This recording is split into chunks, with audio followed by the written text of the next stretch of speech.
We are back here at the Phoenix Herpetological Society. I'm hanging out with Russ Johnson once again, and we're going to talk to you about two crocodilians. Now, as you know, crocodilians themselves are ancient beasts, but we're going to meet two of some of the oldest crocodilians on Earth. A good portion of my life has been all about action, which still holds true. But now I pour all that time and energy into wildlife conservation, education, and the pursuit of knowledge. This is Kamp Kenan. Are you ready? Okay, you come in here. All right, man. So this is cool. Not only is this happens to be there's 24 species of croc now, right? Right. Okay, so and that changes depending on what scientist is deciding to write a paper. Or Europe or US. Yeah, US exactly. recognizes 24. 24. So anyway, out of those 24, there are a couple that I really love, and this happens to be one of them. This is the false Gharial or the Temistoma. It's the only one of its kind in its genus.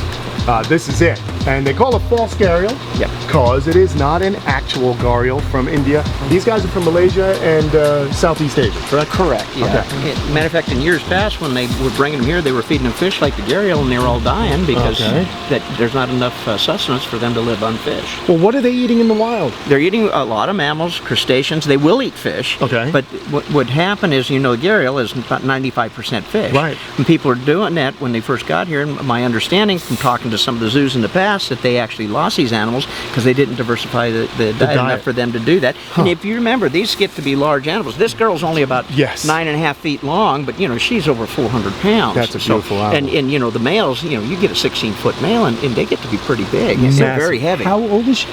Right now, they figure she's over 80 years old, based on the people that we talked to that kept the stud book in Europe. And they're saying that she's the oldest false Gharial in captivity.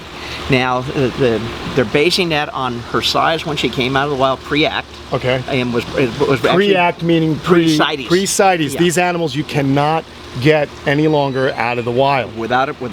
And if you collect them from the wild, it'd have to be the nation that's doing it, and then getting them shipped here, you have to get a permit through our U.S. Fish and Wildlife Services, which is no easy task. Can we get a little bit closer? Oh yeah, absolutely. Yeah. I want you guys to see this animal up close. And there's a really cool thing happening. How long has she been here? She's been here a little over 3.5 years Okay. now.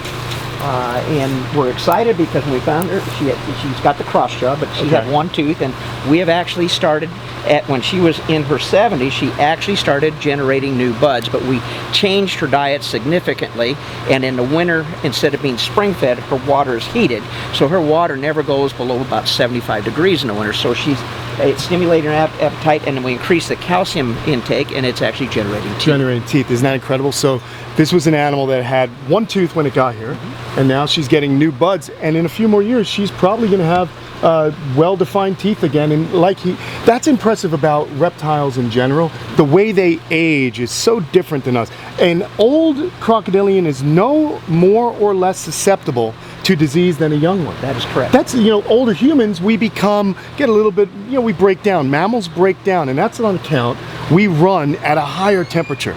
Right. We just burn through energy. We're kind of stress bags. We weigh out. We wear out. Yeah, that's look what at this. Yeah. This animal eats every once in a while, basks, kind of has a good life, if you ask me. Well, if you take a look at it, you know, conservation of energy. I only move when I have to. Exactly. And so they're in no hurry to do anything. And yeah, I mean, you get some of these animals that go a year without a meal. Yeah. And that's... Think what's going to happen to a mammal. I mean, no, you ain't going to make it. Ain't going to make it. Yeah, well, so this is the oldest Temistoma in captivity in the world, but there's another animal. We're just going to go to the next enclosure, and we're going to learn about it. And it's also an animal you don't see represented often in captivity here in the United States. It happens to be another one of my favorite crocodilians. We're going to go meet him. He's a black Caiman. Let's go have a look. You're going to have to move, though, Tom.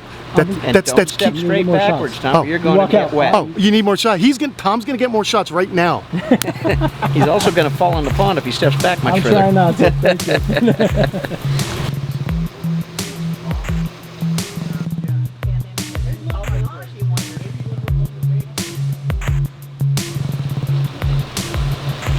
Thank God someone is. All right, man. I'm really excited. The black Caiman. Yep, this is Nessie. Yeah, the largest crocodilian in South America. Yes. This is a big Caiman. They had records in the old days of males making 20 feet. That's huge.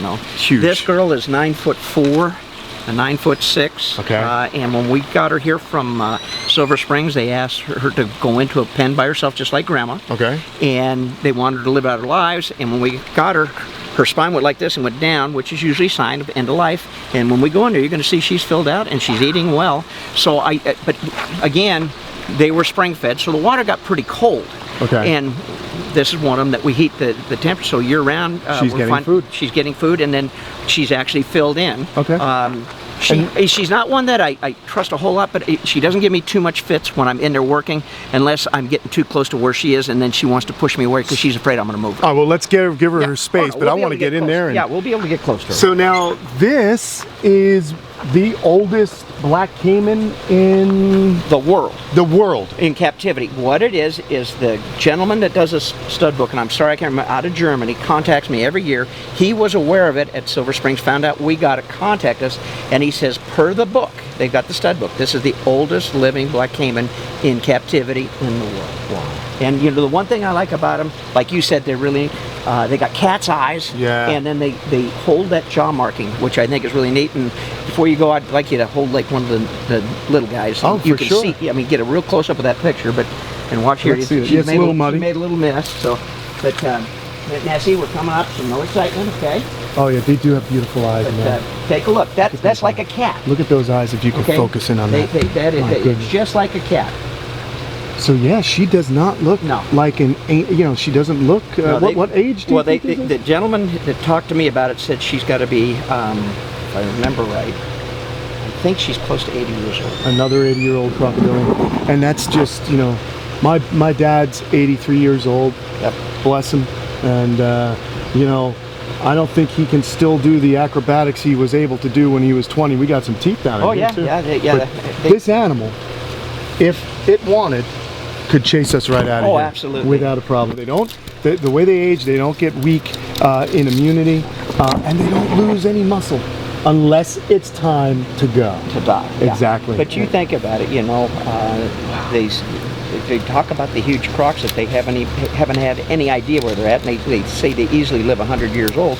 Well, they didn't live 100 at 99 because they're not catching food. They're still being successful. They're still being successful. So makes sense. you're looking at something that's the ultimate rejuvenation of tissue and mass and intellect. To be honest with you, you take a look at these animals. They're the smartest reptile on the planet. That's the truth, man. I mean, and I always say this, you don't make it as a species 220 million years, however many millions of years they've been on Earth.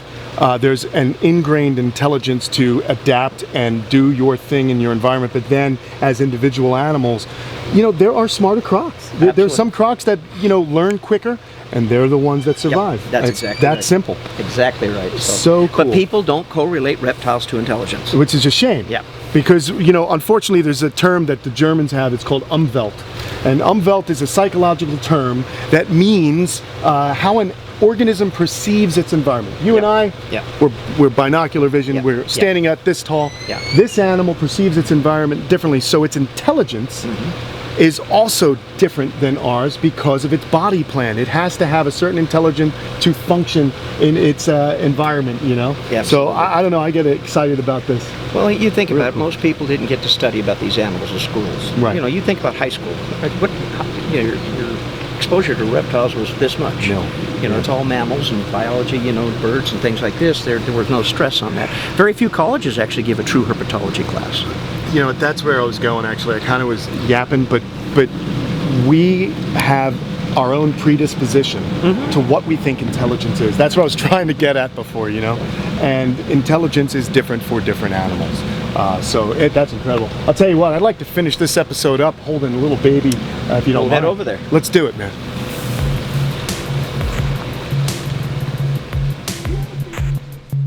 Oh, yeah. Figures a free meal.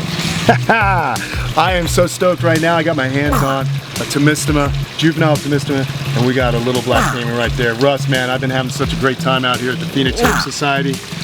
Folks, if you want to help Russ continue to educate people across the desert Southwest, Phoenix, all over, you get all over the place just bringing your mission out there. You got to go to phoenixherpetological.com. And no, phoenixherp.com. Oh, I'm sorry. Say phoenixherp.com. Yeah. There'll be a little graphics coming up. We got everything going on over here. They heard They're hearing the baby crying. So anyhow, guys, you got to go there and you got to donate and help them out so that we can get 2 new babies to make it as old as Grandma and Nessie. Let's hope these guys live 90 years, man. Well, we hope so. And beyond. That's why I'm always looking for younger help like this gentleman over here. There you go. Lots of volunteers. We'll see you guys soon. Thanks again, Russ. You bet. Thanks for coming.